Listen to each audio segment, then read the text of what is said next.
நம்ம எப்பவுமே skin care products வாங்கணும் அப்படின்னா கண்டிப்பாக ஒரு குட்டி குட்டி மிஸ்டேக்காச்சும் பண்ணுவோங்க. ஸோ அந்த மிஸ்டேக் எல்லாம் எப்படி ரெக்டிஃபை பண்ணுறதுன்னு தான் இந்த வீடியோவில் பார்க்க போகிறோம். ஸோ இந்த ப்ராடக்ட்ஸ் எல்லாமே நான் நியூவாக வாங்கினது தான்.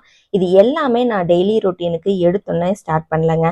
ஸோ ப்ளம்மோட நியாசினமைட் சீரம் வந்து ஃபர்ஸ்ட் எடுத்தோன்னே நான் பிஎம் ரொட்டீனுக்கு ஃபர்ஸ்ட் டே ஃபேஸ் வாஷ் பண்ணிவிட்டு டோனர் மட்டும் யூஸ் பண்ணேன். தென் 1 டே விட்டு ஃபேஸ் வாஷ் பண்ணிவிட்டு மாய்ஸ்சரைசர் மட்டும் யூஸ் பண்ணேன் only for the PM routine. அதுக்கப்புறம் 1 டே விட்டு நான் ஃபேஸ் வாஷ் பண்ணிவிட்டு ப்ளம்மோட நியாசினமைட் சீரம் வந்து யூஸ் பண்ணி பார்த்தேன். அண்ட் அதே மாதிரி 1 டே விட்டுட்டு ஃபேஸ் வாஷ் பண்ணிவிட்டு சிட்டாஃபில்லோட oil control foam face wash. So salicylic acid use பண்ணும்போது சாலிசிலிக் ரிலேட்டட் கிளென்சர் கூட நம்ம யூஸ் பண்ணக்கூடாது. ஸோ அதே மாதிரி ஃபேஸ் வாஷ் பண்ணிவிட்டு சாலிசிலிக் ஆசிட் மட்டும் யூஸ் பண்ணிவிட்டு next day morning face wash பண்ணி சன்ஸ்க்ரீன் மட்டும் அப்ளை பண்ணிட்டேன். ஸோ இந்த மாதிரி நீங்கள் யூஸ் பண்ணும்போது உங்கள் ஸ்கின்னுக்கு செட் ஆகுதா இல்லையான்னு நீங்கள் ஈஸியாக ஐடென்டிஃபை பண்ணிக்கலாம்.